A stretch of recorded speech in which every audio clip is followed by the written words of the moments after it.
been a tough week. It's been a tough week for Americans, regardless of your political affiliation. Everyone's asking why such a young man should be killed in cold blood for nothing more than his beliefs. And more innocent blood, the same day, shed in a school, a place that should be considered a sanctuary for children to come and learn. And both of these acts of violence happening the day before 9/11. It's been a tough week. It's been a tough week for those of us who call Auburn our home.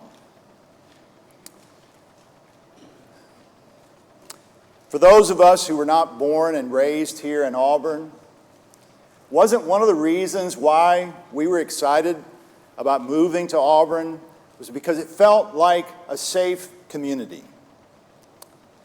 Now, we're not naive.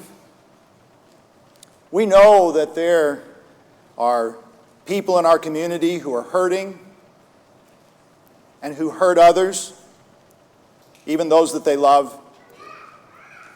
But we lived under the impression that we were removed from even that.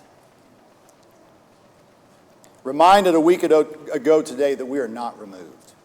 None of us. Ryan reminded us this morning of the fact that the local church is always changing.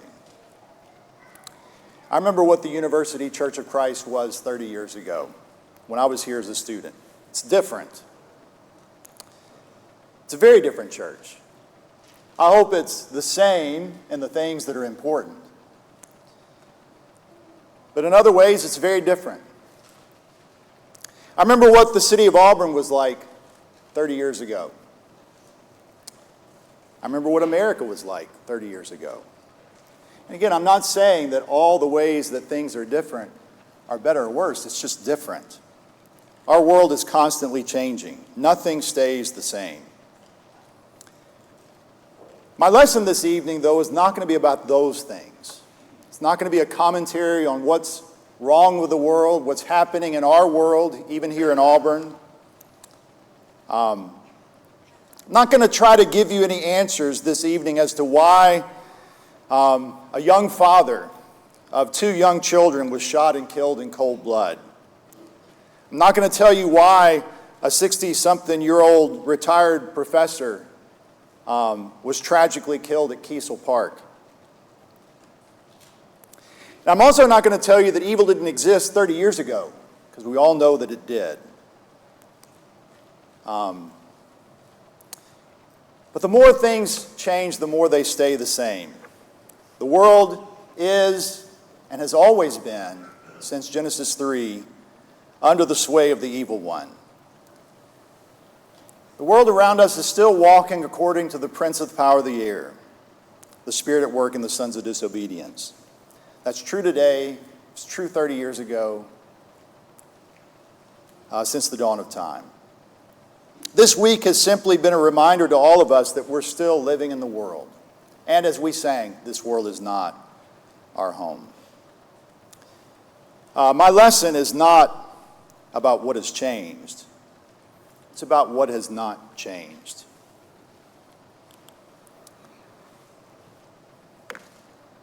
Mark tells us about a night when Jesus is out on the Sea of Galilee with his disciples, and a violent storm comes. Winds and waves beating against the ship, breaking into the ship. The ship is filling with water. The disciples think that they're going to die.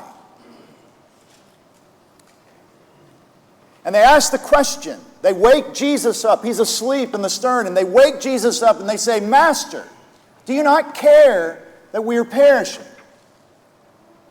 There are times that we all feel that way.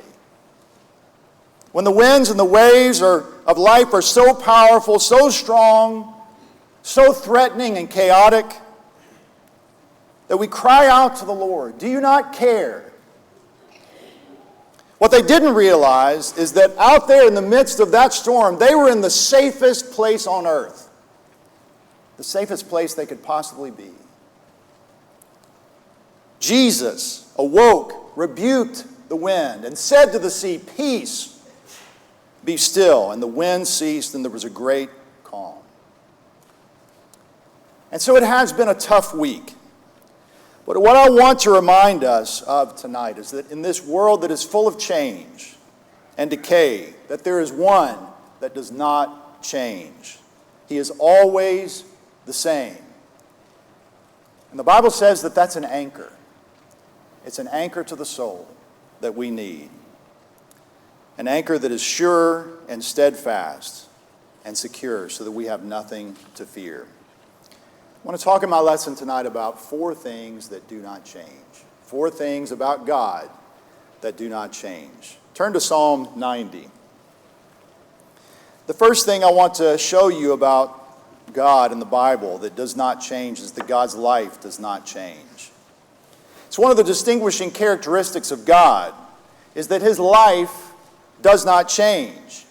You cannot take away from God's life, nor can you add to God's life. He is eternal. He has no beginning.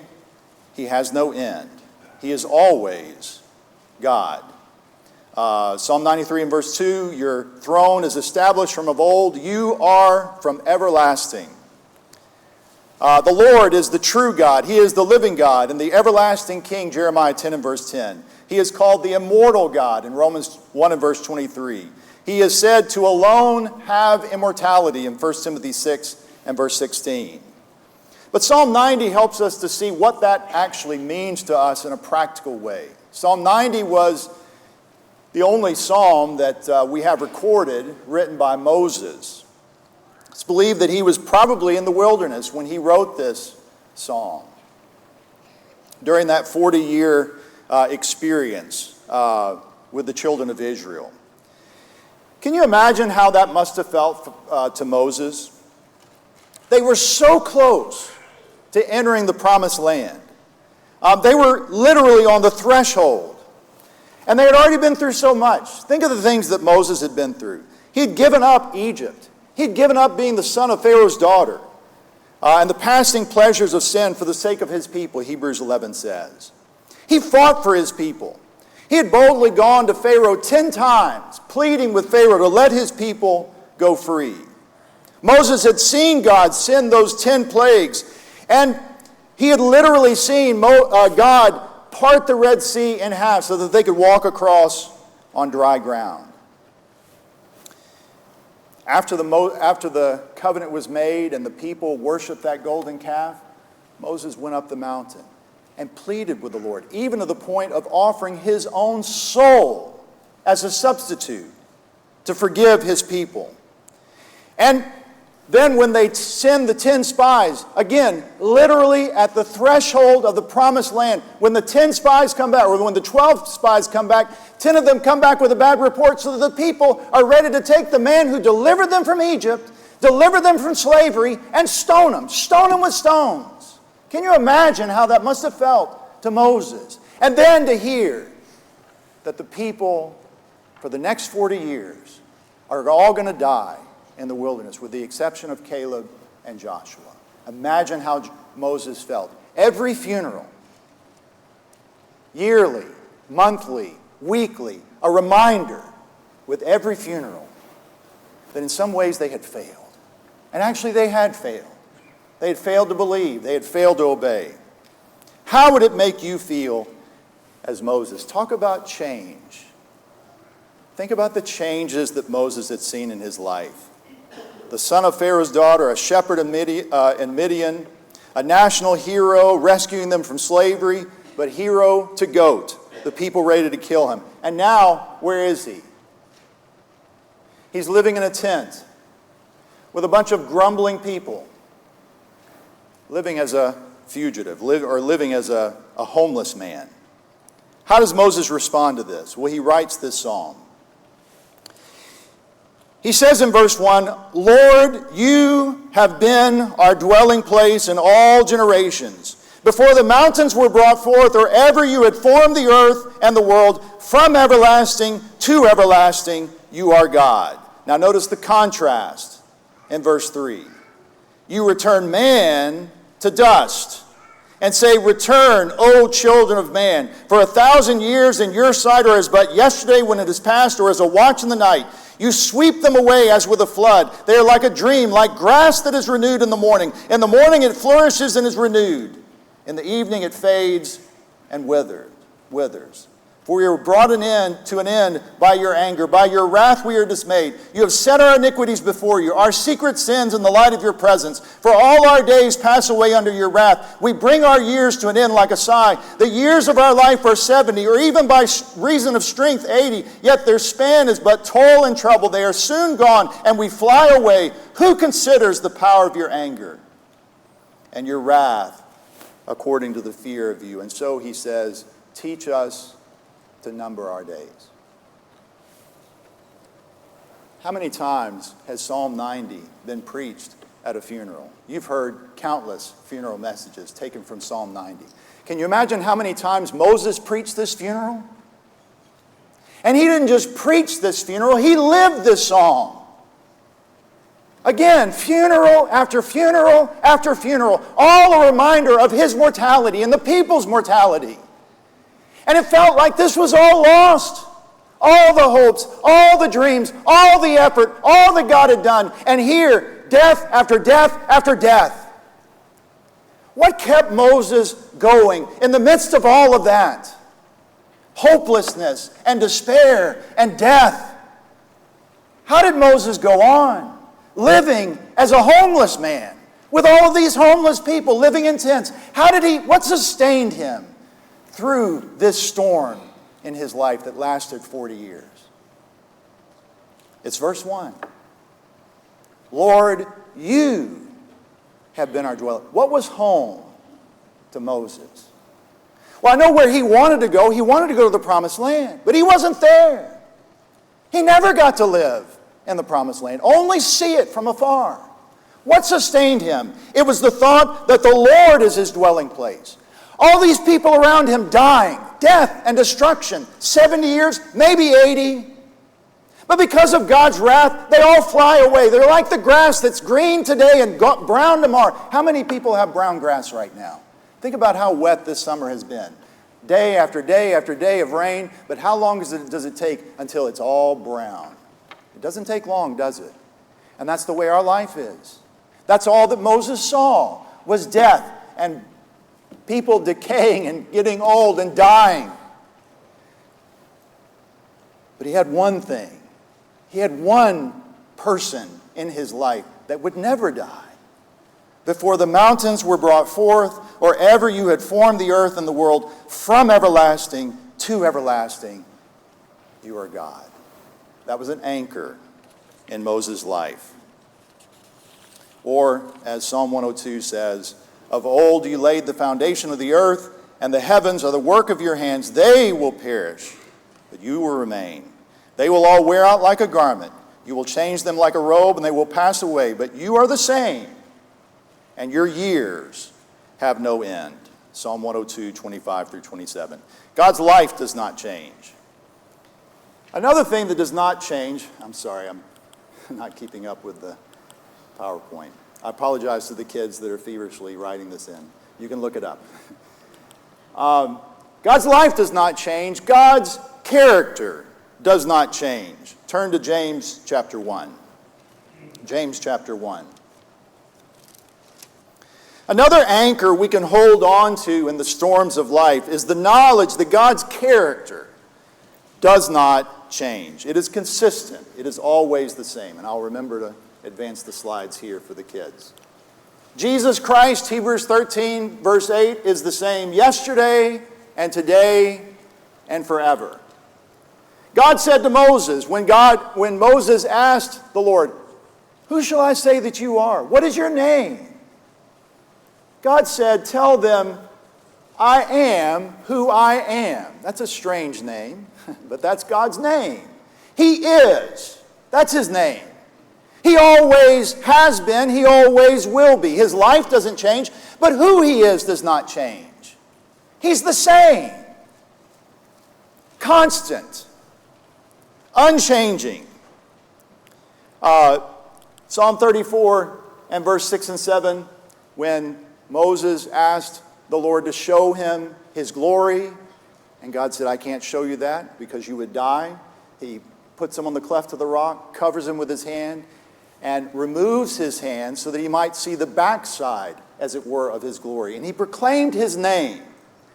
Exodus 34 and verse 6. The Lord, a God merciful and gracious, slow to anger, and abounding in steadfast love and faithfulness, keeping steadfast love for thousands, forgiving iniquity and transgression and sin, but who will by no means clear the guilty. And Moses had experienced this. He had seen on Mount Sinai God's abundant mercy and pardon, forgiving them for what they had done there at Mount Sinai, worshiping the golden calf. But he also saw that God is just. And God has always been this way. He's always been merciful. He's always been kind. He's always been patient, but he's always been just and holy. His character does not change. And now to James 1. There's a lot of anger in the world right now. There just is. I don't know what was in the mind of that young man who shot Christian Kirk. But it's safe to say that there was a lot of anger and rage in his heart. You wouldn't do something like that. You wouldn't even think about something like that without severe anger in your heart. And there's a lot of young men, maybe not that extreme, but there's a lot of young men and women who are angry. Angry at politicians, angry at professors, angry at their parents, angry at society, and anger at God himself. And James says, be careful. Be careful with your anger. Be quick to hear. Be slow to speak. Slow to wrath, because the wrath of man, the anger of man, does not produce the righteousness of God. We need to be careful with that kind of anger because it can become toxic and keep us from being what God wants us to be. He talks about suffering. In James 1 and verse 12, he says, blessed is the man who remains steadfast under trial. For when he has stood the test, he will receive the crown of life, which God has promised to those who love him. Let no one say, when he is tempted, I am being tempted by God. And there's a lot of people in this world who are saying just that. It's not fair. It's not just. It's not right. I don't believe. Not in the way God describes himself. I don't believe in him. Let no one say when he is tempted, I'm being tempted by God. Why? For God cannot be tempted with evil, and he himself tempts no one. But each person is tempted when he is lured and enticed by his own desire.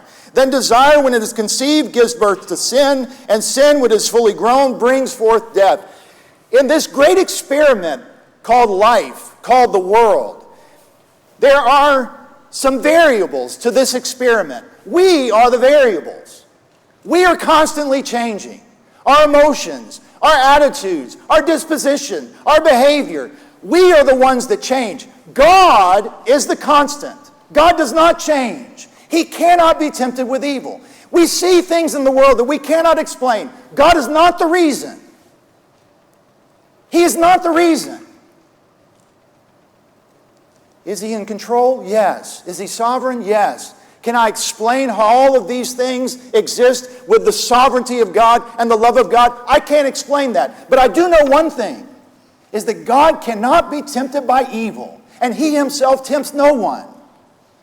Verse 16, do not be deceived, my beloved brothers. There are many people being deceived by the lies of the devil. Do not be deceived, my beloved brothers. Every good gift and every perfect gift is from above, coming down from the Father of lights, with whom there is no variation or shadow due to change. God is light, and in him is no darkness at all. There is no change in his character. There is no change in his disposition. He is always the same. Every good gift, every perfect gift comes from above. The things that are evil are not the responsibility of God. That's our part. We're the variable. God is the constant. Let no one say when he is tempted, I'm being tempted by God. That's the anchor. Does it answer all the questions? Absolutely not. I'm not going to pretend to tell you that answers all the questions. But it closes out one of the answers that's wrong. If you think that God is the reason for the mess that this world is in, you need to go back and do some more thinking, because that's the wrong answer. God's character does not change. Jesus Christ is the same yesterday, today, and forever. The Father of lights does not change. There is no variation. There is no shadow due to change. So God's life does not change. God's character does not change. God's truth does not change. Turn to Matthew 7. Matthew 7. This is another anchor that we have to our souls.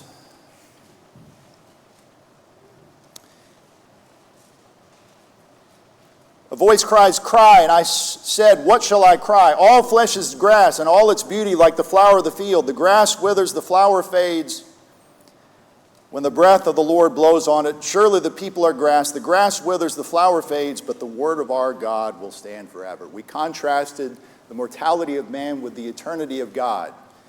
You can also make the same contrast Isaiah does in Isaiah 40 and verse 6 through 8 with God's truth. His truth stands forever. Forever, O Lord, your word is firmly fixed in the heavens. Psalm 119:89. You are near, or long I have known from your testimonies that you have founded them forever. Psalm 119:152. And then Jesus said in John 10 and verse 35 that the scripture cannot be broken. Matthew 7, though, is the passage I wanted you to focus on, because here Jesus concludes his great sermon, the Sermon on the Mount, with this analogy of our life being either built on the rock or built on the sand. In verse 24, he says, "Everyone then who hears these words of mine and does them will be like a wise man who built his house on the rock. And the rain fell, and the floods came, and the winds blew and beat on that house, but it did not fall because it had been founded on the rock. And everyone who hears these words of mine and does not do them will be like a foolish man who built his house on the sand. And the rain fell, and the floods came, and the winds blew and beat against that house, and it fell, and great was the fall of it." There's not always an immediate benefit to following Jesus' words. Jesus himself, at the beginning of this sermon, said, "Blessed are those who are persecuted for righteousness' sake." He said, "Blessed are you when others revile you and persecute you and utter all kinds of evil against you falsely on my account. Rejoice and be glad, for your reward is great in heaven, for so they persecuted the prophets who were before you." Jesus said that we're going to be persecuted. He also said that if we choose his way, that we're going to be isolated from the world. We're going to stand out as different. We're going to be going against the grain, against the current. In Matthew 7 verse 13, he says, "Enter by the narrow gate, for the gate is wide and the way is easy that leads to destruction, and those who enter it by it are many. For the gate is narrow and the way is hard that leads to life, and those who find it are few." No, we're not going to have an immediate gratification by following Jesus, following his truth, following his words. We're not going to be popular. We're going to be hated. We're going to be despised. And we're going to be standing out. We're going to be different than the world. We're going to be going cross-culturally. So why would I follow a path that I know will lead to loneliness or pain and suffering? It's because it's the only way that leads to life. And it's the only foundation that will stand. When Jesus describes this foolish man who built his house on the sand, you understand the foolish man is enjoying his house. He's not building his house because he doesn't like it. He's building his house because he does like it. And his house has all the comforts that you would want. It's got the nice toys, and it's got the frills and all the luxuries, and it's got all the things that you would want in a house. The problem is, as he enjoys this house, it's built on sand. And so while he is enjoying this for a while, we know what happens when the storm comes in. How many of you have gone down to the beach and spent a long time helping your child who wanted to build a sandcastle? Now you try to explain to them, we're going to enjoy the sandcastle, but it's not going to be here long. And you can dig a moat around it, and you can try to protect it from those waves, but you've never gone to the beach and found an amazing sandcastle that's been there for very long. Because we know what's going to happen to that sand. It's going to be dragged back into the sea. And so Jesus says, he who hears my words and does not do them is like a foolish man who builds his house on the sand. Only God's truth is eternal. Only God's way provides a firm foundation upon which we can build our lives. Build your house on God's truth.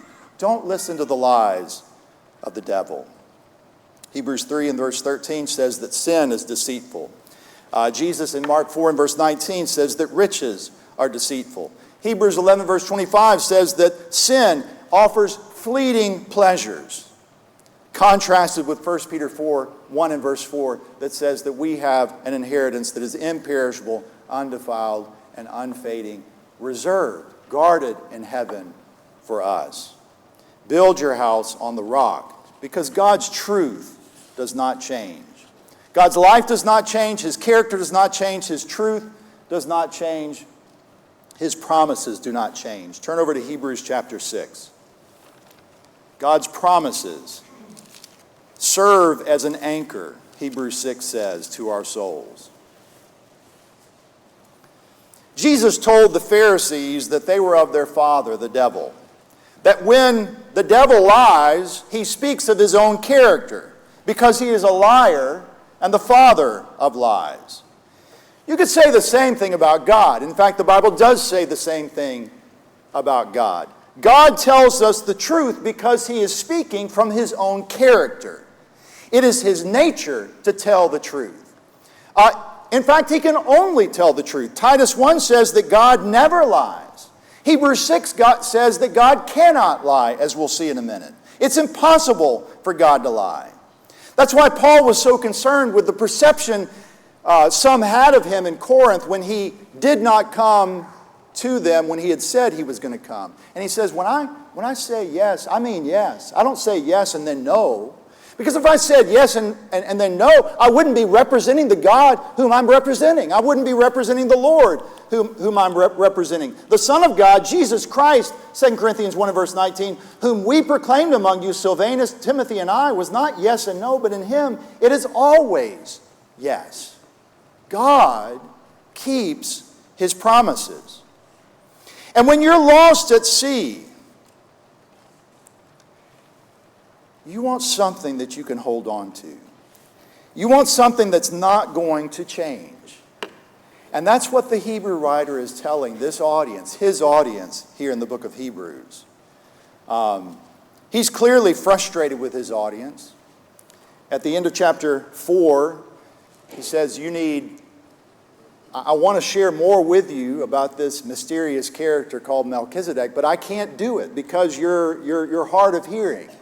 You're needing milk and not solid food. You should be moving beyond just the basic elementary principles as he talks about in chapter 6. And so he wants to tell them more, but he's afraid that if they don't progress, that they're going to have happen to them what he warns them about in chapter 6, that they could get to the point where it's impossible to renew them to repentance when they fall away.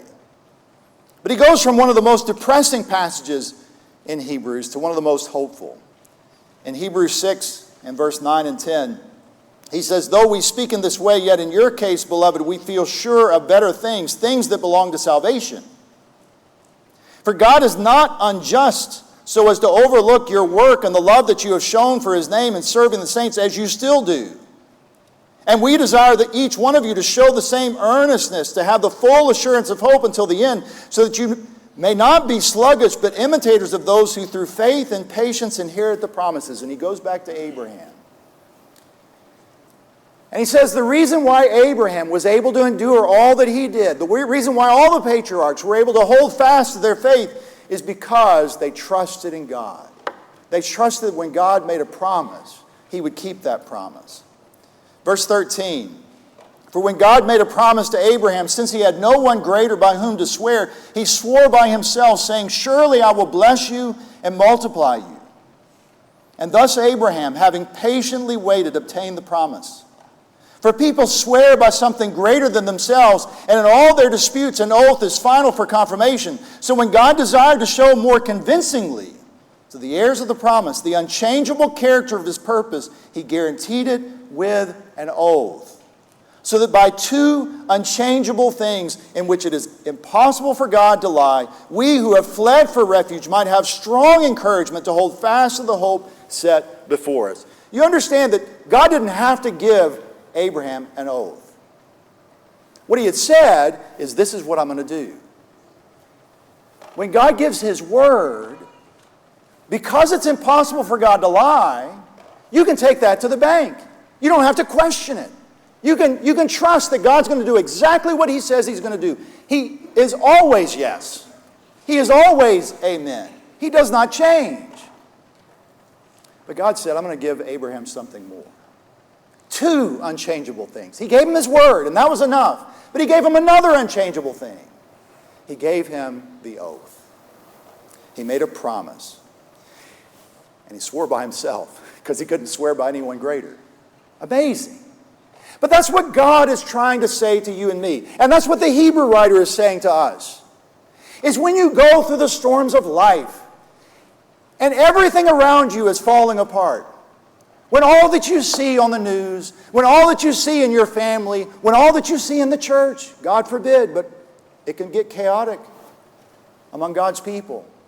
When all you see in your life is change and decay and corruption and things that are not trustworthy, not true. The Hebrew writer says, you hold on to this rope. You grab hold of that anchor, an anchor that we have to the soul, sure and steadfast. Verse 19, we have this as a sure and steadfast anchor to the soul, a hope that enters into the inner place behind the curtain, where Jesus has gone as a forerunner on our behalf, having become a high priest forever after the order of Melchizedek. That's what will sustain us in a changing world. What can you trust? Who can you trust? Well, there's not much in this world we can trust. And that's why young people have become so cynical. They can't trust anyone. They can't trust anything, or so they feel. Everybody's got an angle. Everybody's got an ulterior motive. Somehow, some way, I'm going to get burned if I invest myself in this thing. And so there's cynicism, and there's skepticism, and there's frustration, even rage. Even against God. What I hope I've proven to you tonight is that there's one that you can trust in. I'm going to change my final verse for tonight. As we were reading Psalm 120, I was honestly scratching my head, wondering what is Psalm 120 all about. I want to go study it some more. But I love the way, well, I don't love the way, I just find it interesting the way that Psalm 120 ends. Verse 6, too long have I had my dwelling among those who hate peace. Do you feel that way right now this week? We're living among people that hate peace. I am for peace, but when I speak, they're at war. That's a very unsatisfying end to a psalm. But look at Psalm 121. This is what I want to end with. What do you do when you feel like you're in the midst of a chaotic, hateful, warlike society like the one we're living in right now? I lift up my eyes to the hills. From where does my help come? My help comes from the Lord who made heaven and earth. He will not let your foot be moved. He who keeps you will not slumber. Behold, he who keeps Israel will neither slumber nor sleep. The Lord is your keeper. The Lord is your shade on your right hand. The sun shall not strike you by day, nor the moon by night. The Lord will keep you from all evil. He will keep your life. The Lord will keep your going out and your coming in from this time forth and forevermore. There's a foundation. That right there is an anchor. You can trust. You don't have to question it. You can believe and know that if you invest your life in God, you will not be disappointed. He will not let you down. This is where it's at. So come, grab hold of the rope. Trust in Him. Rely on Him. And He'll deliver you from this evil world. This world is not our home.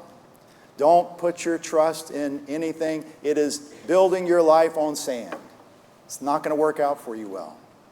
Trust in Him, and you'll be sustained. Are you ready? What a wonderful blessing we had to see another soul baptized into Christ this morning. Joy in the presence of the angels. More joy could be had tonight if you would make that decision as well. If you would decide tonight that you're going to build your life on Jesus Christ, coming to Him, confessing His name, and then being baptized with Him. Or if you need to come back to the Lord and we can help you, why don't you come as together we stand and